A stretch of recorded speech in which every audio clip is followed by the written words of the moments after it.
the Star not too long ago. How you doing? Okay, we're ready to start day 3. Good morning, everybody. How we doing today? Tyler Booker. Great. Thank y'all for being here today. Okay, we're going to open up to questions. Who has one? George here on the front row.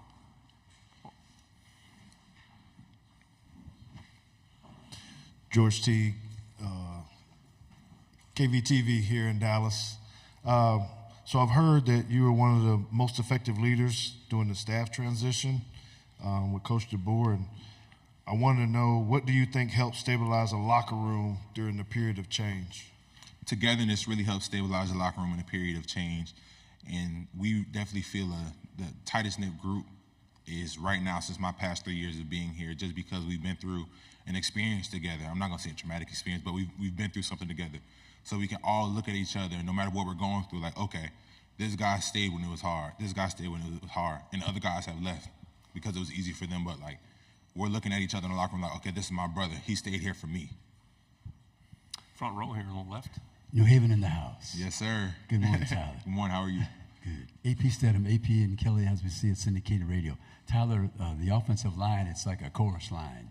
So how do you stay in step together to improve? You know, last year where they had a lot of sacks, I know you're looking to improve on that point. Well, we've definitely been taking a lot of time to work on our pass protection individually, and we've been also taking a lot of sets together as well, because there was a lot of transition in the offensive line. People were moving around in different spots. So now that we have some guys playing next to each other, we got 3 returning starters, and we've really been focusing on working together, even without the coaches, on our free time, just because that's how bad we want to be great. That's how bad we want it. And while we did fall short when it came to pass protection last year, we're going to build upon our run game last year, because I feel like we had a very effective run game last year. Stay on the front row. Chase Goodrow with the Tuscaloosa News. Tyler, I kind of want to go back to your first question from George.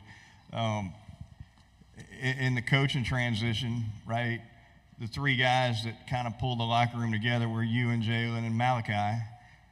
All 3 of y'all in your own individual position rooms lost guys, right? Malachi looks around, Caleb's gone. You look around, Caden Proctor's gone. Jalen looks around, Julian Sayen's gone.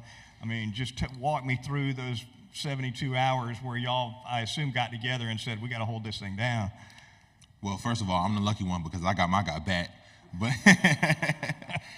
But those first 72 hours were crucial. We really banded together and said, hey, like, we're going to stay here, and we're going to win a national championship, because we haven't won a national championship yet. Malachi has one from his freshman year, but we want one, like, as our team. We want this to be our team. We want this to be our national championship.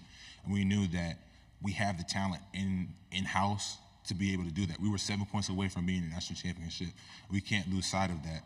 So we really just had to try our best to keep everybody here, but to everybody that left, we wish them the best of luck. Second row in the aisle. Eric Bailey with the Tulsa World. Oklahoma and Texas bring a storied rivalry to the SEC, but what can those fans expect out of other rivalries in the conference? Can you tell me a little bit about the Iron Bowl, and what can those fans see out of other rivalries in the SEC? Yes, they have a great rivalry, the Red River rivalry, but the SEC has some great ones as well. You have the Iron Bowl, of course, us playing Tennessee. You have the Egg Bowl with Ole Miss and Mississippi State. So this is a conference built off tradition, and we're blessed to have 2 storied programs in this conference to really make it better. Left side, second row. Cam Durr, WAFF 48 in Huntsville. Kind of a fun question for you. You know, the Olympics are coming up. I was just wondering, if you were to be an Olympian and you were on an Olympic team, which team do you think you would be a part of, or what sport would you play? I would do track, and I would throw. So actually, up until the 8th grade, I threw shot put, discus, and javelin. And I was pretty good in shot put and discus, but in javelin, I won regionals for the Northeast. So I think if I wasn't playing football, I'd be out there heading to Paris soon. Right side, fourth row. Hey, man, Ben Bobick, Local 3 News in Chattanooga. You guys don't get too many recruits from the Chattanooga area, but Amari Jefferson's a guy that's coming in this year for you guys. Do you see this sort of a special playmaking ability he has, and you see him maybe separating from the pack and potentially contributing on the team this fall or in the future? Definitely. Amari and a bunch of other guys have come in ready to work, and that's why I come in this class. Like, these guys don't complain. These guys are looking for ways to get better. Like, for example, Will Sanders, he's in my offensive line room. He, every day after practice, hey, Book, how do I do on this? How do you do this? How do you do that? They're just so willing and ready to learn, and I'm very excited to be able to really teach and pour into those guys this year. Right side, and then pass it forward. Dan Peck, ESPN 106.7 in Auburn. What can you say are the biggest differences between an offseason with head coach Nick Saban and an offseason under Kalen DeBoer, and what's similar about their approaches? There wasn't much different. The only thing that was really different schedule-wise, we had a few practices before spring break, and I feel like that really helped just because we were able to go over the break with some practices under our belt. We knew what to expect. Obviously, the practice schedule was different, but the same intensity. We still have fourth quarter. We still had a lot of walkthroughs. We still did everything to prepare for this upcoming season. And the things that were similar, like I just said, that intensity, we're still playing Bama football. That Bama standard hasn't changed. Right side on the aisle, please. Yeah, Tyler, Evan Camico, Pig Trail Nation. Last season in the Arkansas-Alabama game, Landon Jackson, 3.5 sacks. What do you remember about going against him that day and in the Arkansas game in general? Landon Jackson had a really great game that day. He's a great player, and I wish him a great year. Left side on the aisle. Ryan Hennessy, NBC 13 in Birmingham. Kind of like the question 2 questions ago, the difference with Saban and DeBoer. A lot of people saying a little bit more relaxed with media. It's more wide open. How do you as a leader keep your team responsible for this is Bama standard?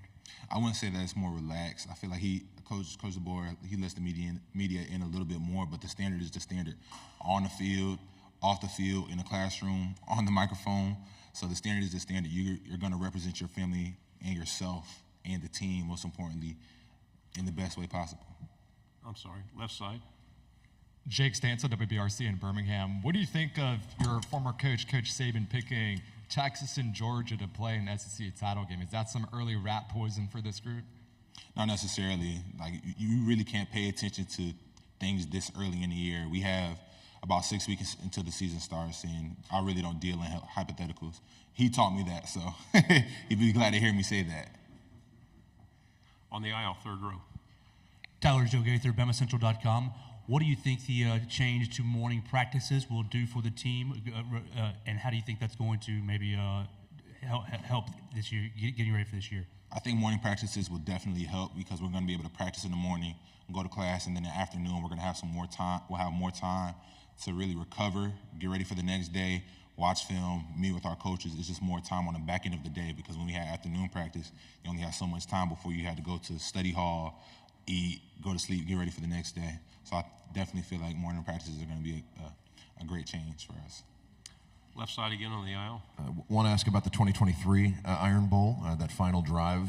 At any moment, did doubt creep in, or your most vivid memories of those last couple of plays? Those last couple of plays, I was just thinking about scenarios of how we would win. Like, doubt never creeped into my mind, and I think that's just the way that I'm wired. Like, I feel like as long as there's time on that clock, we have a chance to win. It doesn't matter what's going on. And if you let doubt creep in your mind, you're not a real competitor. You're not a true competitor.